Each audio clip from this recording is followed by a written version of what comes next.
Okay, well, welcome everyone. I still see we have some people joining, and I'm sure we will continue to have some stragglers. My name is Kate Brower. I am the Global Inclusion, Diversity, and Equity Officer here at Dentons. For those who are just joining and didn't already hear, I'm joining you today from London for this fantastic conversation with Bindu Cudjoe, who will wave at you. Hopefully everybody can see Bindu near the top of their screen. Bindu is the Executive Vice President, Chief Legal Officer, Chief Inclusion and Equity Officer, and Corporate Secretary for Laurentian Bank of Canada. So welcome, Bindu. It's great to have you with us. And the other person that you'll be hearing from today, a familiar face to our WOW attendees, is Romana Bruder-Schwab. Romana is our Global Inclusion, Diversity, and Equity Manager. I am delighted to say that Romana and I unusually are sitting in the same space today in the London office. We will try not to speak over each other because we know if we do, we will suffer from some feedback.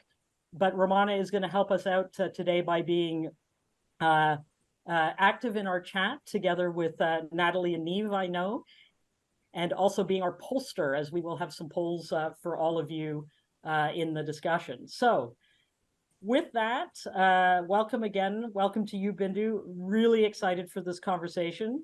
I know I just, spat out your title, and I hope that we'll learn more about you as we move through the conversation today. What I really want to start with, Bindu, you and I know each other exceedingly well, but many of our attendees don't know you. I suspect there are many here who do know you. But I just want to start with really, I'll say at the beginning, I'm not saying birth, but, maybe a little later. And a question that we ask all of our guests, because we know our audience is really interested, really starting with, how did you start out in a legal career? Let's start there. And I know you've got lots of other titles, and we'll get into that as we go. But, how did you get into the law? Right. Okay. Well, thank you. And I want to thank everybody for joining us today, and Kate and the Dentons team for this really very appreciated invitation to be part of this conversation. I will start. So I grew up in Calgary, Alberta, which is on the west side of Canada for those who are global, and grew up with immigrant parents. And if you have South Asian parents, you know that there is a hierarchy of preferred professions, which starts with doctor and then is preceded, and lawyer was at the time, and when I was growing up, nowhere on that list. But I really didn't do great in math or science. And so for me, law might have been the place. I also was deeply influenced by a television show that I thought sounded really cool, LA Law, because I'm now going to date myself. And so I thought law was a great career for me to pursue. I did an undergrad in business. And then after that, I decided I would go to law school, or I was lucky enough to get into law school and moved out to Toronto to do that. And I had no idea what I was getting into. No lawyers in my family, no idea what lawyers did. The TV version of it all, which was not courtroom, but like the TV version was really different than what the study of law was. And then later in my early years, especially the practice of law. So it was a very uninformed decision, purely fueled by, I need to be a professional for everything that my parents have sacrificed for me to be here. And I'm usually pretty good at talking, so I guess it felt like a natural fit.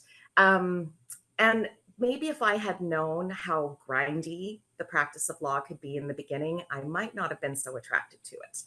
But I think what attracted me to it was the thought of helping people and getting an opportunity to work with them, sometimes in hard things and sometimes in good things, but bringing people along and having some expertise. So I will say it was important for me to feel like I was the master of something.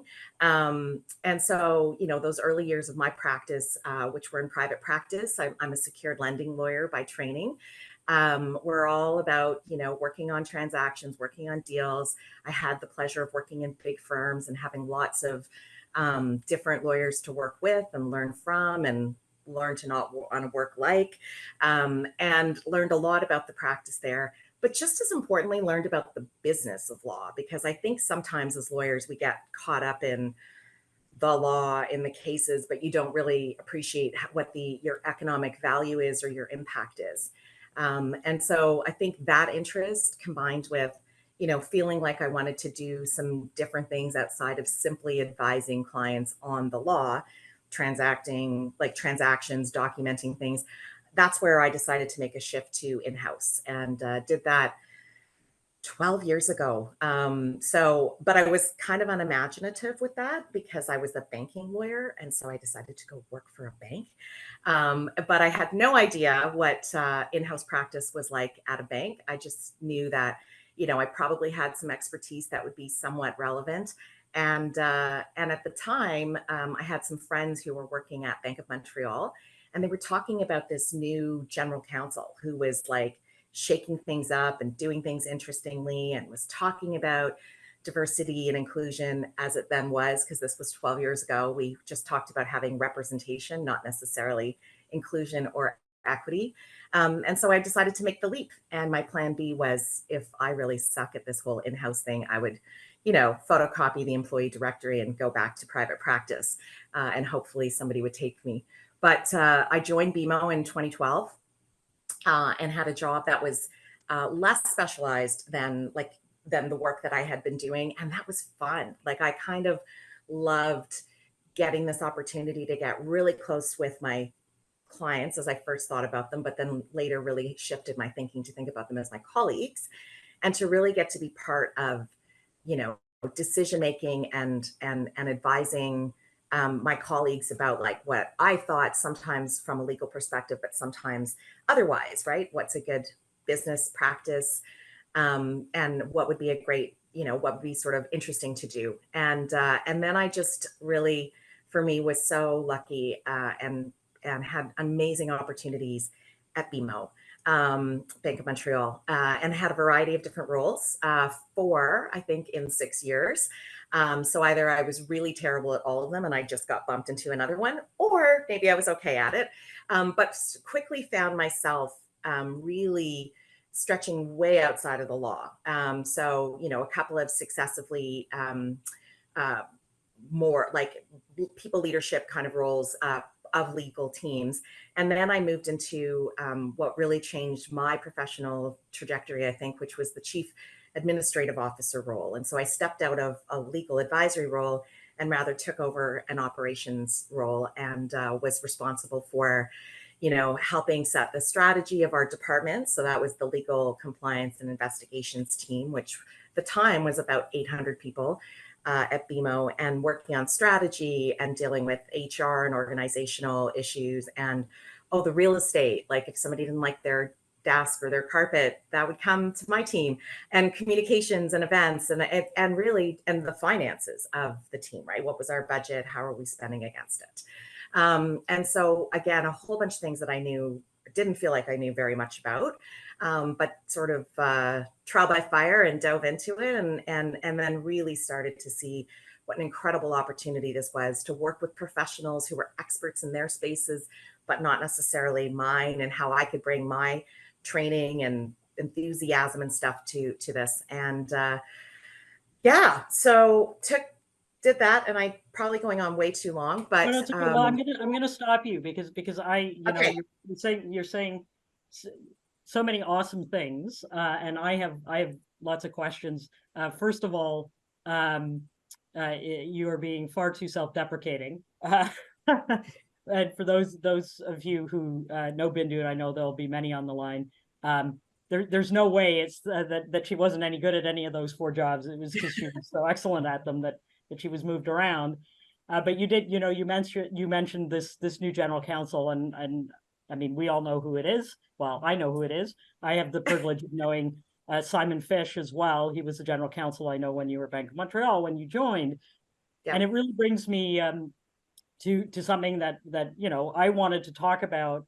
And we're totally jumping around, and we're going to hear more about your career journey, because of course you're not at Bank of Montreal now, and you've done things subsequent.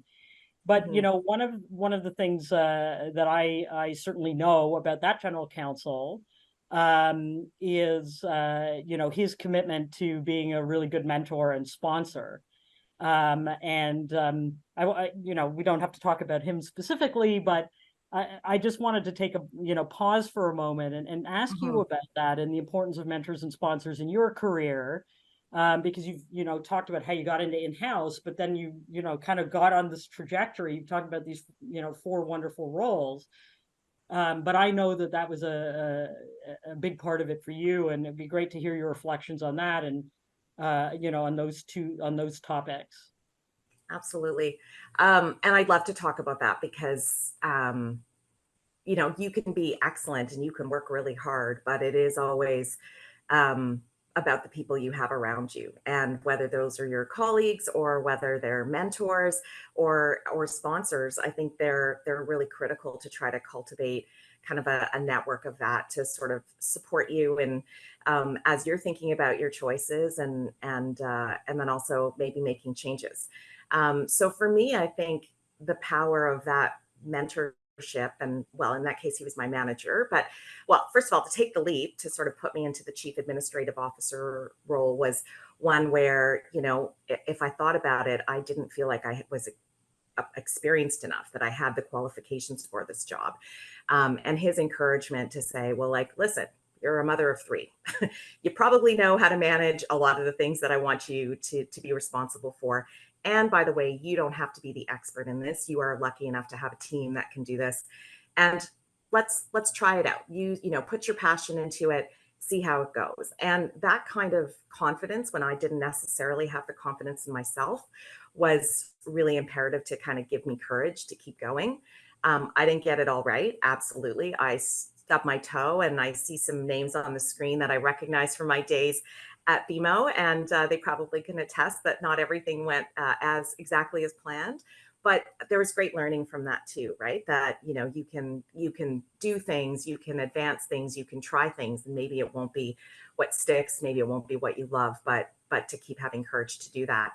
And I would say Simon specifically was a great encourager of us to sort of step outside of the path of the experience that you have, and to think about experience more broadly. So you don't have to be an expert in a thing in order to sort of take on leadership of that, right? But leadership is about having the right people there. It may be you as the leader and others as the experts, but to be able to kind of help them do their best job and for you to keep learning. And so it gave me a lot of courage to kind of start to learn about things that I didn't know, and to take on responsibilities that maybe weren't squarely in my experience, my professional experience or training, but to have the courage to do so. And that really led to probably the next step of my career. Is I left BMO to become the general counsel of another Canadian bank, Canadian Western Bank, a much smaller organization, but one that wanted transformation. And I felt like I was maybe ready for the big shoes, right? And to be the general counsel. And Simon's, I was scared to death to tell him, by the way, when I was leaving, but his comment to me was, good for you. Like, I'm really proud of you. You've done work here, and I'm excited to see what you do. And that was a huge ringing endorsement for me. There was no, why are you leaving? What's the matter with it? Like, it was all about being excited about what could be ahead for me and encouraging me to, lean into the opportunity to build, to transform. And that means a lot, right? It's that sort of encouragement to be courageous. So I took on a role that I did not know, that I was not qualified for entirely. But I remember talking to the chief financial officer at the time that my role reported into her, and her being a CFO is an unusual experience. But as we were chatting, and I pointed to the job description, and I was like, oh my gosh, I've never been a corporate secretary. I've never done this. I've never done that. And she just sort of stopped me, and she was like, there are things on your resume that I don't even know like what they are or that they existed. So I'm sure you'll figure this out. And that kind of, I'm sure you'll figure this out and be great, was again another sort of form of encouragement. So again, for me, I've been lucky enough to have some of this sponsorship and this mentorship come from my leaders, but sometimes you have to ask for it from them.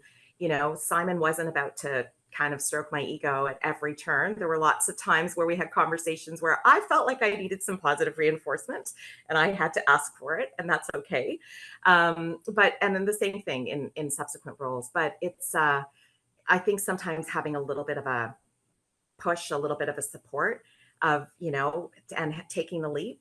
I had a coach one time who said to me, a professional coach, who said to me, like, what exactly have you ever failed at in your life? Like, why are you so focused on this next step being the thing that you're going to fail at? And I was like, I guess maybe because even if it didn't work out, it didn't mean I failed. It just meant that maybe it wasn't the right thing at the right time. So as you can hear, I have lots of people, and I intentionally like to have a lot of people in my life who support me along the way.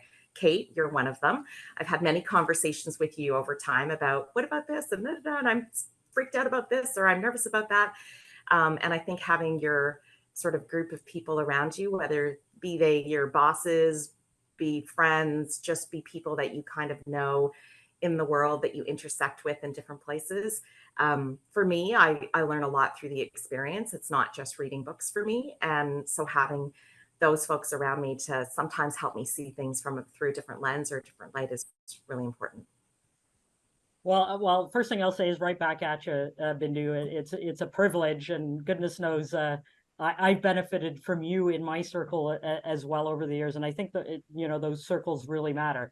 So what I'm going to do is, because I'm going to get our audience involved now, so I'm going to pause the conversation for a moment, and turn it to Romana, who is either I don't know what she's doing, DJing or landing airplanes with her headset on there, but we're going to ask her to get our audience engaged, and we're going to do our first poll. So wake up, audience. Not that I think you were sleeping, because this has been such a great conversation so far, but this is the interactive part. So over to you, Romana. Thanks, Kate. Yes, this is part of my brand. Is everyone hearing feedback?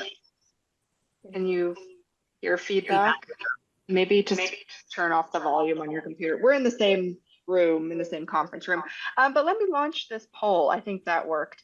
We want to ask you all about kind of your career steps, how you're feeling about your own career. So you should be seeing the poll on your screens. And the question's asking, when it comes to career progression, which of the following best describes where you are in your career? So the answers are, I'm already where I need to be. The second one is, I feel I have everything I need to progress my career. The third one is, I feel I need a bit more mentoring.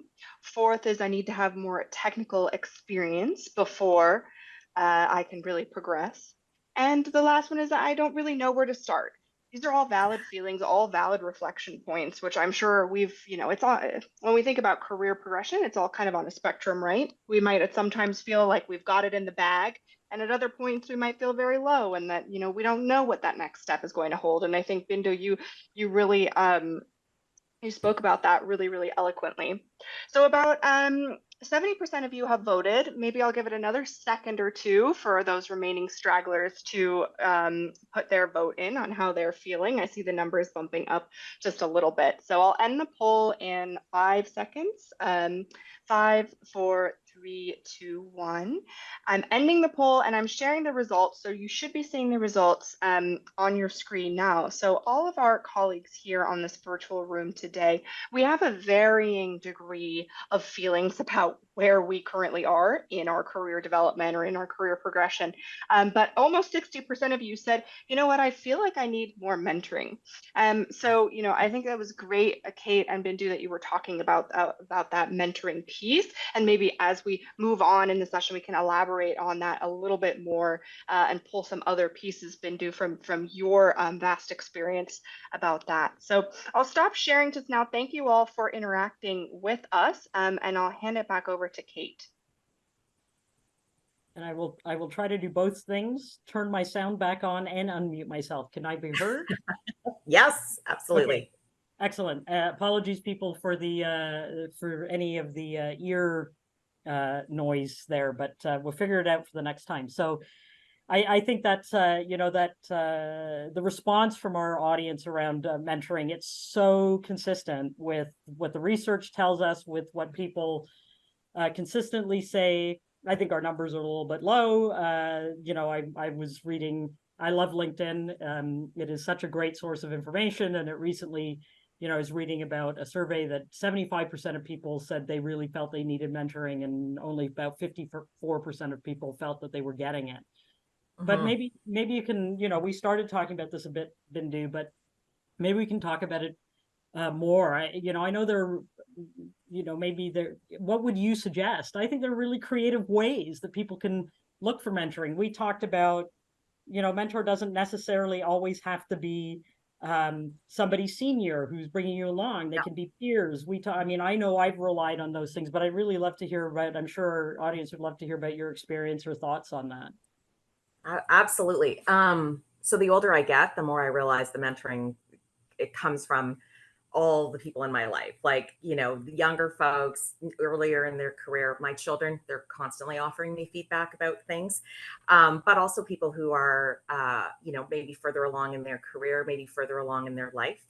I think the thing with mentoring is it doesn't just come to you. Like, don't live in this place where you think you're entitled to receive a mentor and receive mentoring, and that it will be done for you. Sometimes people are going to give you feedback, coaching, mentoring, or whatnot that doesn't make sense for you. That doesn't align with who you are.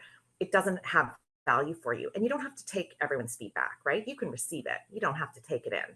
And I will say over the course of my career, I've probably received some mentoring or feedback that didn't ring true for me. It didn't make sense for me. And I think you have to have the courage to kind of choose who you listen to, and sometimes seek out people that you want to listen to, that you want to know.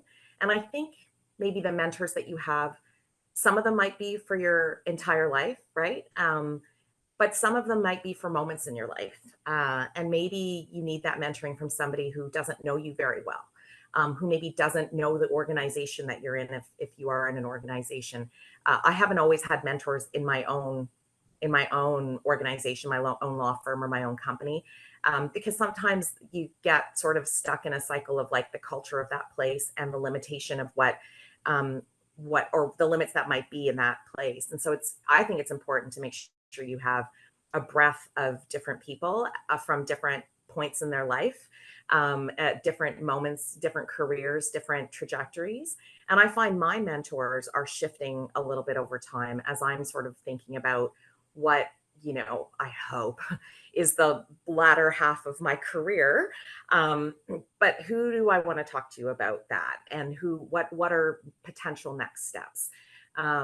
So yeah, I would say, I think cultivating a broad network is useful, or at least that gives me energy. I mean, I appreciate that I, am on the spectrum of like extroversion, and I really do get energy from talking to other people and learning from their experiences. And that's not going to be everybody's experience. So find people that seem interesting to you that can offer you some insights, maybe to see you in a different way than you might see yourself, who could offer you, the point of their experience, or their vision or view, and take it or leave it, right? It's not mandatory for you to try to incorporate every bit of feedback that you get from every point of your life.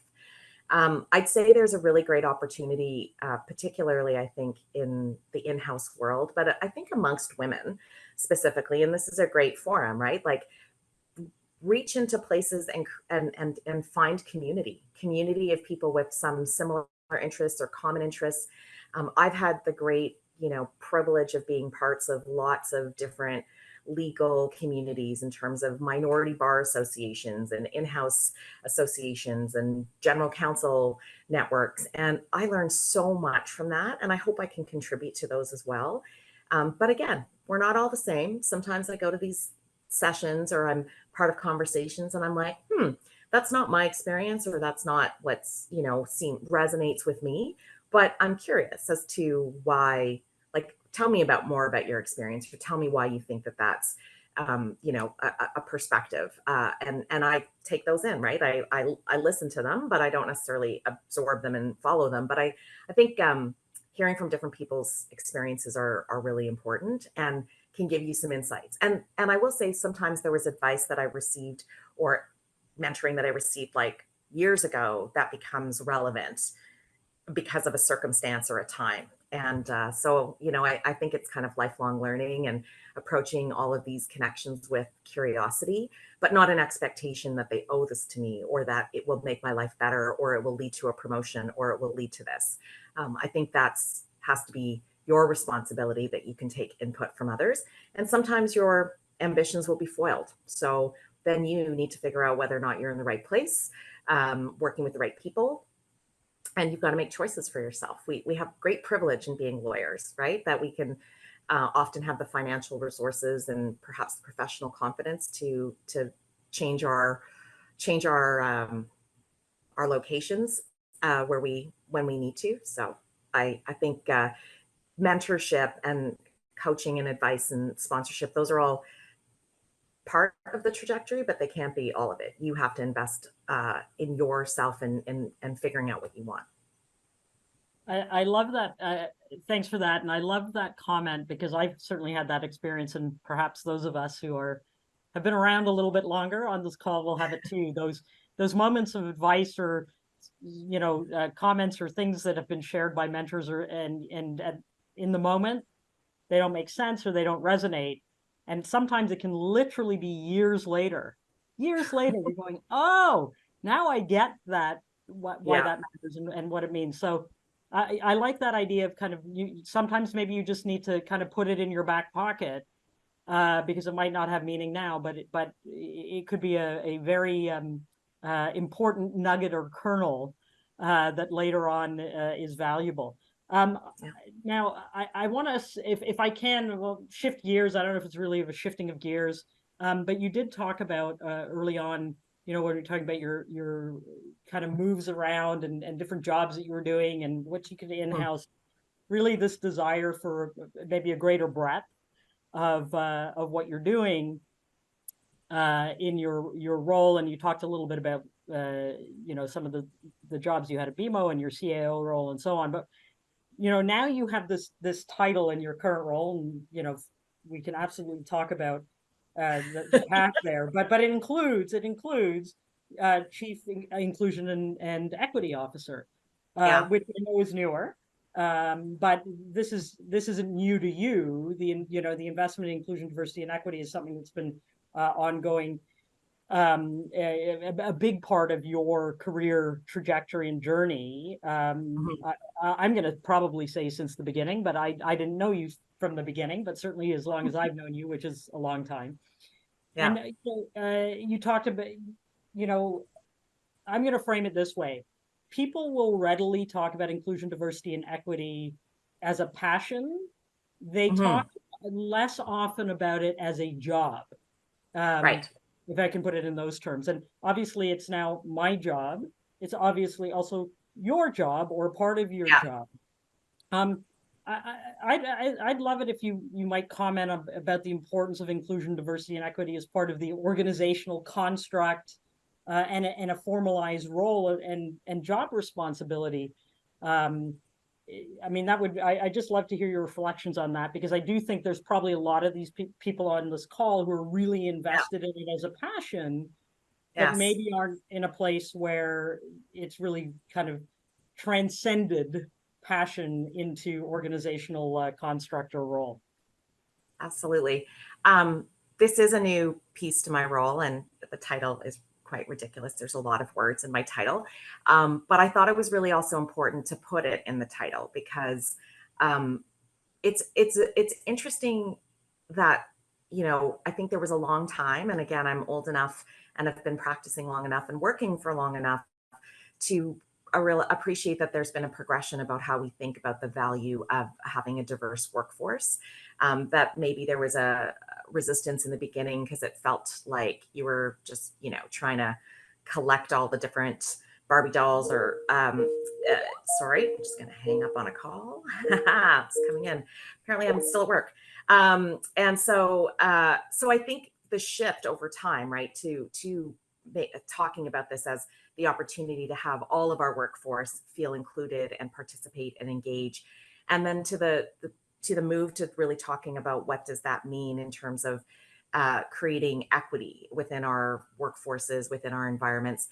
To me, that all leads to law, right? Like at the end of the day, equity is a legal concept, and having equitable outcomes. If we don't have equity within our organization, it creates legal risk. And if we don't, sort of do things consistently and with fairness, again, that also creates some legal risk. And so for me, this passion that I've had over the years, a lot from my personal experience and my lived experience, right, of often being the one and the only,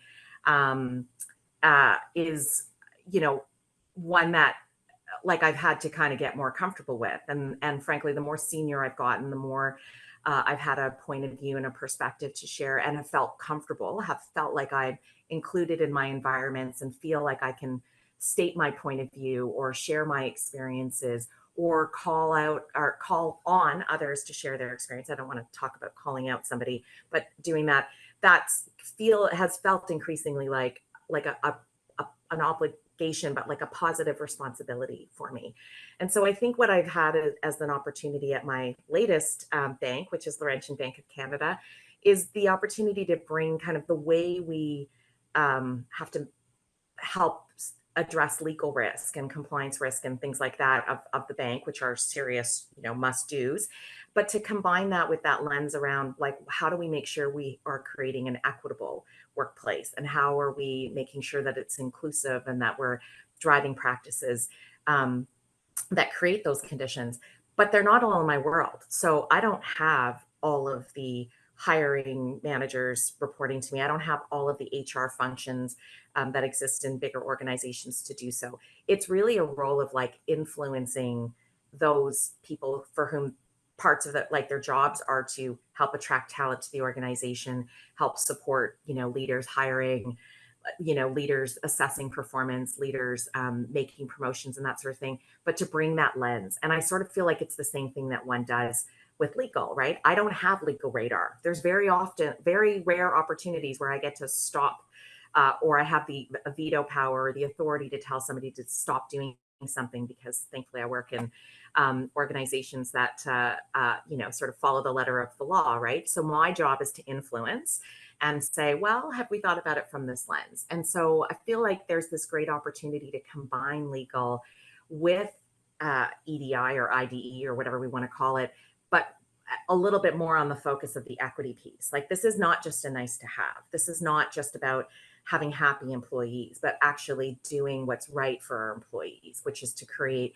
equitable conditions. And sometimes equity means we have to do things to prefer one group over another for a particular reason. And sometimes that's hard. And I find having the combined role of Chief Legal Officer and this Chief Inclusion and Equity Officer is one where I think what this approach is sort of takes on a little bit more.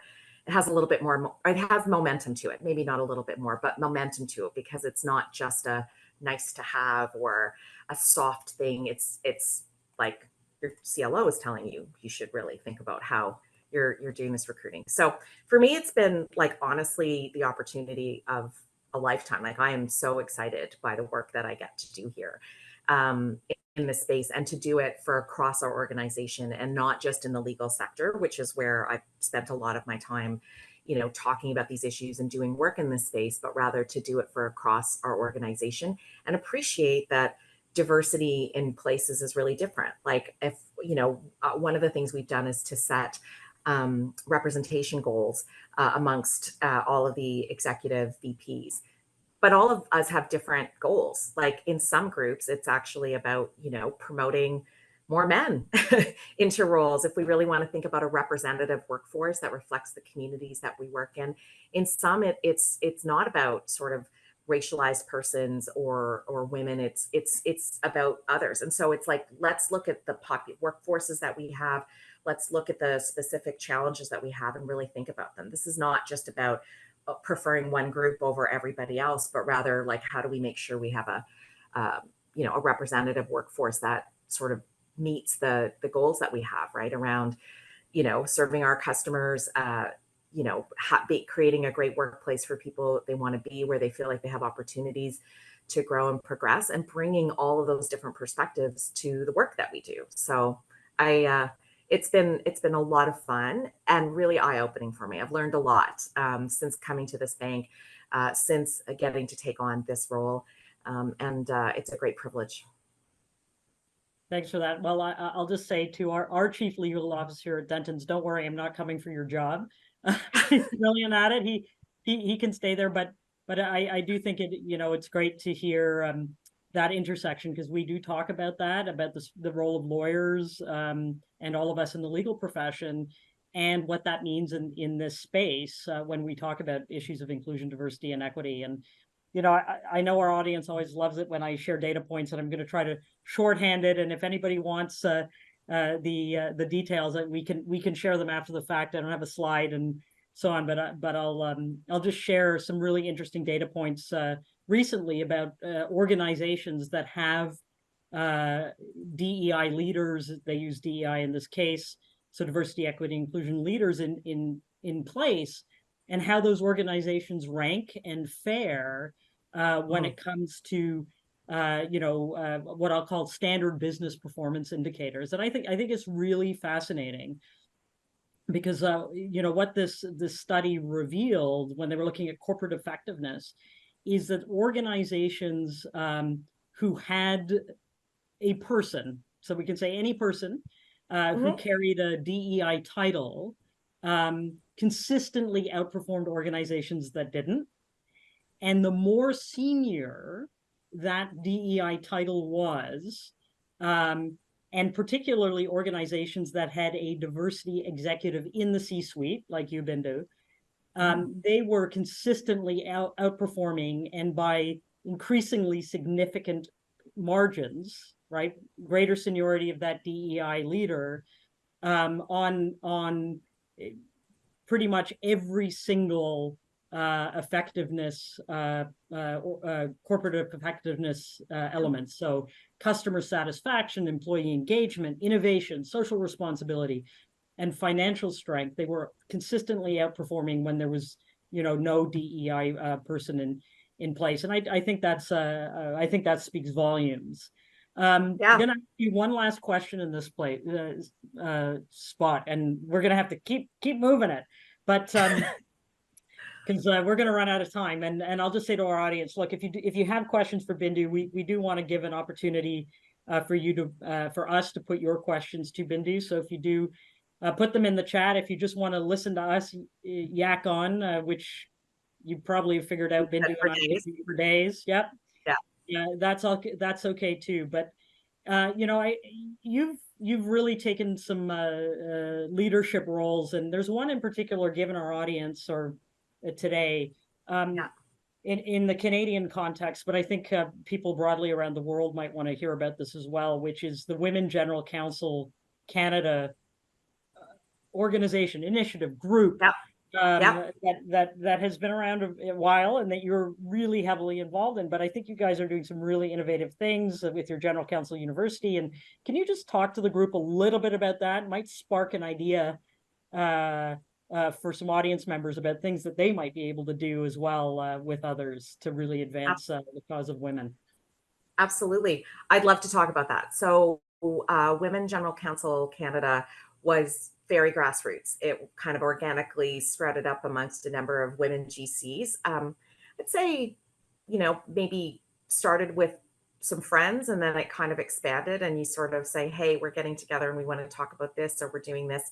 And the organization sort of kept growing. And so it's very much, I guess an association of sorts, where we are often talking about the issues that are relevant when you're at the intersection of law and, being a senior woman in law, right? So it is kind of focused on, those who are general counsels or almost near general counsels, or perhaps onto their career after being a general counsel.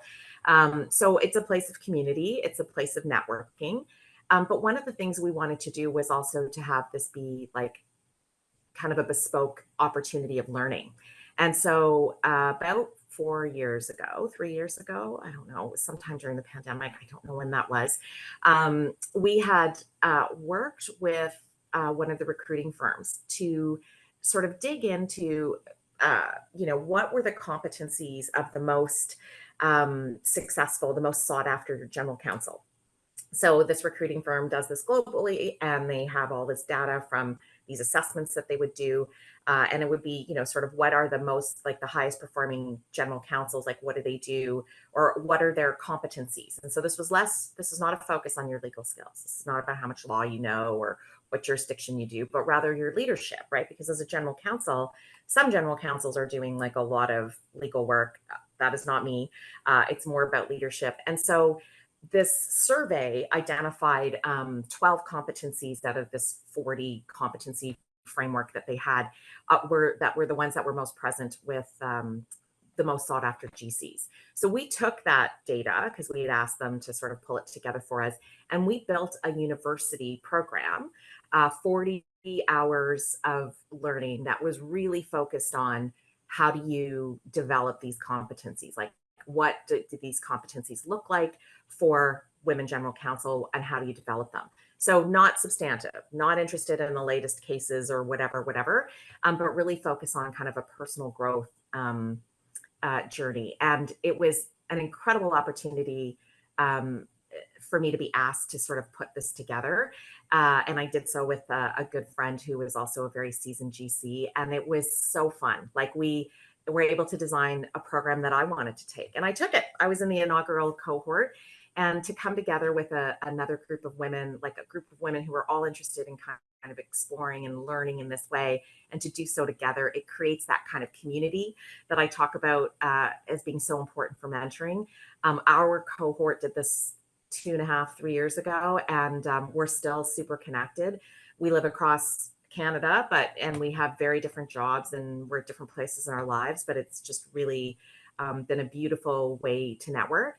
And I would say that this is kind of a program that one could, sort of leverage and use the same kinds of ideas wherever you are, right? And it doesn't have to be as formal as it was, where we had a curriculum and, we brought in lots of great partners to the association who provided us with some content. But I'd say the content was just the tip of the iceberg, right? Like the real value of this commitment to each other to come together through this program and spend this 40 hours together over, sort of 4 months, was about how engaged we were and what we put into that. And you don't need a fancy formal program to do so. And if anybody's interested anywhere about this, I'm super happy to talk about how we did it, because one of the things I like to do is to keep it simple and to build on great things that are already out there, and to sort of put them together. And I'd be really, really happy to talk about that with anybody who's interested. But it was a real privilege to get to build it, and then and just a real joy to be able to be part of it. And it continues on. We're in our fourth cohorts this year, and so we've just got more and more alumni out of the program, and it's pretty exciting. Thanks for that. And it's such a great program. We have a question that's come in, and I think this might actually be, Bindu, we agreed when we started this, we're going to probably wander off our script. So that's totally fine. So I think this is a great question. So I'll put it to you now, if you don't mind. The question is, how have you heard about new work opportunities? Has it been through recruiters, networking, or word of mouth? I think it's a great question. I think everybody has that question. Yeah. So I would say my move from one law firm to another law firm was, in my personal experience, was a referral, because I had worked with that other law firm, and some of the lawyers there were like, we really like you. So remember that every day that you are doing your job, you're also auditioning for future jobs. Not that we're encouraging anybody from Dentons to go to another law firm, just saying. But I think it's important for you to remember that everywhere you go and whatever you're doing, people are making an assessment of you, right? And, are you the kind of person that they want to work with, that they want to be with, that they want to spend time with? My move from private practice to in-house was because I had friends who were in-house, and they happened to know of sort of an open role that happened there. And I very boldly emailed the hiring manager and said, I'm really interested in joining. Turns out that all worked itself out. So there was an interview process with other candidates and got that job. A lot of the moves I had, internally were ones that kind of came up. There weren't actually application processes for any of those things. So at some point, it was like I was kind of moved into those positions of leadership. And I know that can feel unfair to people because people like to be able to put their hands up. It was how things were done there. And I think about that actually as I go to create opportunities in my own teams for leadership and what that means around fairness and how it allows for people to express their intentions or otherwise. So I have learned from being the beneficiary of those things, but also hearing from a lot of people along the way that didn't always feel great. My move to become the general counsel was through a recruiter. And that was interesting. And it caused me to sort of appreciate that as I was moving in my career, different recruiters have served different purposes. So as I was moving towards the C-suite, they were different recruiters than the ones that I used to work with or would pay more attention to or knew or followed when I was, in private practice or earlier in my career. And then really the move to Laurentian was very much driven by a relationship that I had with a former client. So from 20 years earlier, and she was the then new CEO of this bank. And we, had been chatting over time. They ran a small contest, and I threw my, hat in the ring, so to speak, and got to have this wonderful opportunity to join the Laurentian Bank and bring my experience to it. And I think for me, again, all through all that time, I guess I'm lucky enough to get reach outs from recruiters. I always, try to take the calls, even if it's not the role that I want. So I'm not prepared to get married at the first phone call. So just so you know, you can take calls from people and not have to date them or marry them. But, to sort of get to know them and to hear how they're positioning these roles. And I also learn a lot from those. There are information interviews for me sometimes too, right? It's also an opportunity for me to tell my story. Because I will say, as you move outside of the legal recruiters, most professional recruiters, like the executive recruiters, they don't always know what lawyers do, right? And they have a very sometimes narrow idea of what a lawyer's skill sets are, right? I'd say sometimes my colleagues have the same view. And so I think it's important for you to be ready to tell your story. What do you bring to the table? Like what interests you, what drives you, what motivates you? And I think that's a really good investment of time. And maybe you take a few of those meetings to refine your message, to hear what it is. And maybe it's sometimes you're looking for postings, right? To sort of reach out to somebody and connect. And sometimes they won't connect, and don't take it personally, just like in all relationship things, not everybody's gonna connect. But I think, so I'd say throughout my career, it's been a bit of like, who have I been and how have I showed up and how have other people received that? And sometimes it is like, oh, your resume is quite, looks good on LinkedIn. We're kind of interested in talking to you. But I also get a lot of reach outs for jobs where I'm like, I know I'm a lawyer, but I really have no idea what that business is or that area of law is. And so sometimes they're kind of amusing. Apparently to some recruiters, general counsel means like really junior counsel, like you don't know anything, like you're just a generalist. And I was like, oh, okay. So I don't usually spend a lot of time on those reach outs. Gotcha. I love but that. I don't mean to sound arrogant. No. I'm just, yeah. I love that part that, and we talk about it a lot. What's the worst thing somebody's going to say? No. And, when you made that initial outreach to the recruiter at Bank of Montreal, they might have said no. Exactly. And that, being a little resilient around those things is valuable. So well done on that. But we talked about women general counsel, and I want to make sure we cover a topic. And again, if there are more questions, please throw them in. But Bindu and I are just going to keep otherwise plowing ahead. I want to talk about leadership. You talked about women general counsel and focusing on leadership skills and development. But you just talked about sometimes, people think in the recruiting context that this job is something that you don't think it is necessarily. It's very narrow, maybe very technical. And, I know for you sit at the executive table in the organization. Obviously, you're there to, I'll say, represent legal. You're there to represent inclusion and equity. You're there to perform, I'll say, a more technical role as the corporate secretary of the organization. Yeah, absolutely. But, can you talk a little bit about the skills and the leadership elements that go into being in that role? You're talking about lawyers being more than just a lawyer. So I'd say, I think this is where I think you as an individual have to think about the value, but the places you want to play and the value that you think you can bring. So yes, I'm technically a lawyer, but I'm going to tell you this, some of the technical stuff that we're advising on, I don't practice in that area. I was a lending lawyer, so I don't do securities.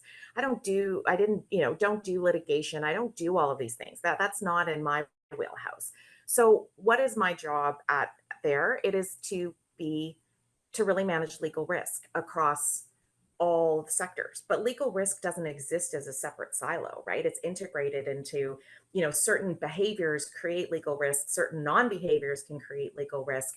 But there's going to be a certain amount of risk that one has to take, because every business is in the business of taking some risk, right? So I want to be part of the conversation, and not just to force myself onto it. I don't want for legal to be, kind of a toll gate on the route to happiness, where oftentimes our business colleagues will think about us as, sort of the people who kill all the joy in the room. But, so I want to be there from the beginning. And how do we get to be there from the beginning? It's by actually treating, I think, our colleagues as colleagues. They're not our clients. We're not giving them perfect answers in a memo and throwing it over the wall at them and hoping that they know what the hell to do with it.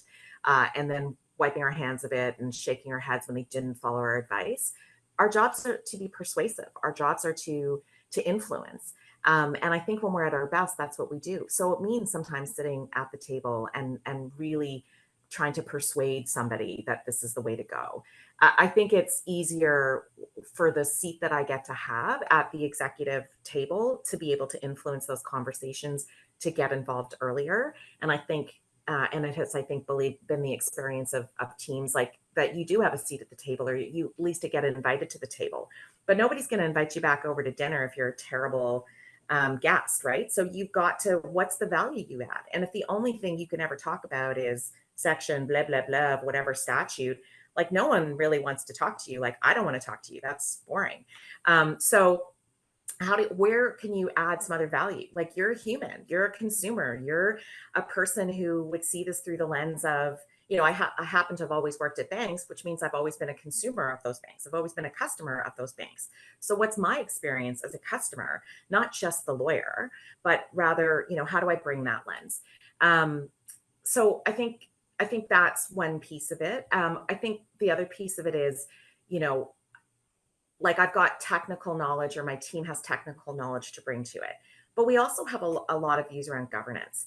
And I would say, one thing I've learned over my legal career is sometimes you might get the answer wrong, but it's the process that you use to get there. And so do we have a good process? Do we have, a process that's defendable for us to do? And that's governance, right? And I think lawyers inherently understand governance. But I would say having the opportunity to learn the corporate secretary role really broadened my mind to kind of think about how I can help governance happen at the organization, across the organization. So even if it's policies about something that are in somebody else's domain, I still have a lens and a view, and I think something to offer around, well, how do we govern that properly? How do we have the controls that we need to sort of manage that risk? And how do we report on it? Because of course, reporting is a piece that feeds into what the board needs to know, what senior management needs to know. And then I think the last piece around why I think the EDI space works is, I've always had a personal experience and a lived experience that, as I've gotten more and more senior, have been much more comfortable to put on the table. And I will fully acknowledge that when I was a baby lawyer back in the olden days, I was actually hoping nobody noticed I was different, right? I was trying to assimilate, I was trying to fit in, but turns out I never really did, because I really didn't look like a lot of the other people around the table. and I usually had too much to say. So at some point I became much more comfortable about going, well, you're going to notice I'm different. So how can I use that as an opportunity to have a conversation so that I'm not defensive, but that this could be a place of learning and curiosity. And I find, again, my personal experience as a woman of color, but also as a lawyer, right, are relevant to some of those conversations. I'm bringing a lot of different experiences. I also appreciate in the role that I have now at the company that I have now, the fact that I don't live in the city, like the main city of the bank, is also really relevant. So I'm bringing a geographic piece to it, and I'm bringing the professional experiences that I have. So, I would say for lawyers who are really wanting to pursue more and more senior leaders, what got you here is not gonna get you there, right? So your technical expertise is table stakes. And I've had some coaches tell me this. Nobody's questioning your legal abilities. They want to see how those translate into making this relevant for them, to help them manage through their client issues, their product development things. That's what they need from you as you keep kind of moving.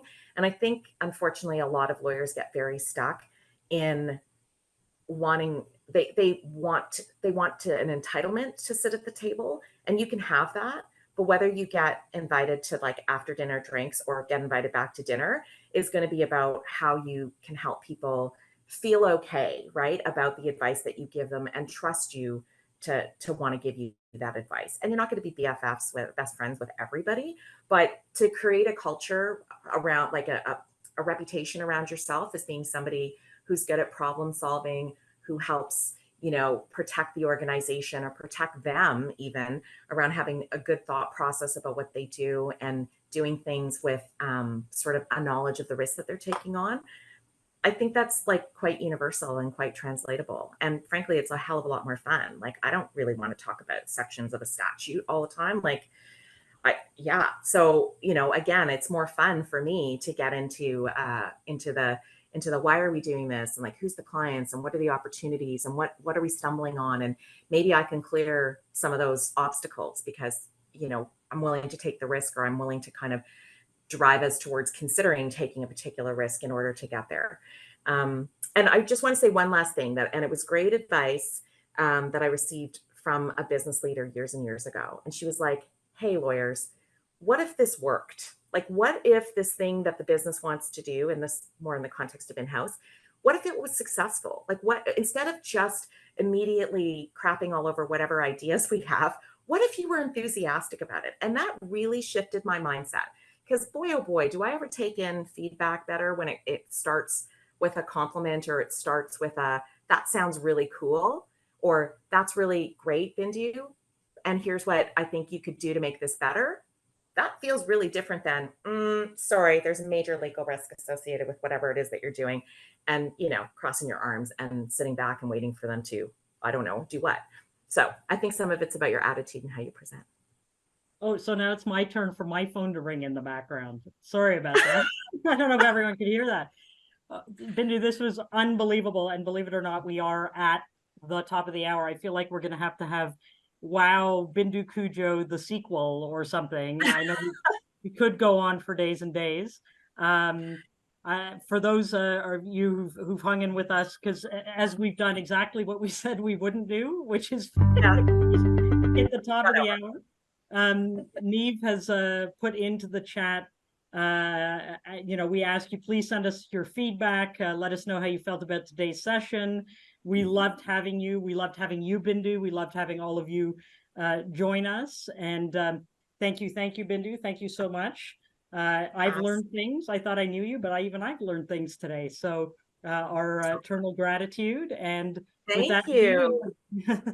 And with that, Neve, is there anything else I need to say, or no, you've done a brilliant job, Kate. Terrific. So no, just a huge thanks to you both and Romana for a fab session, and thanks to everyone for joining. That concludes today's session.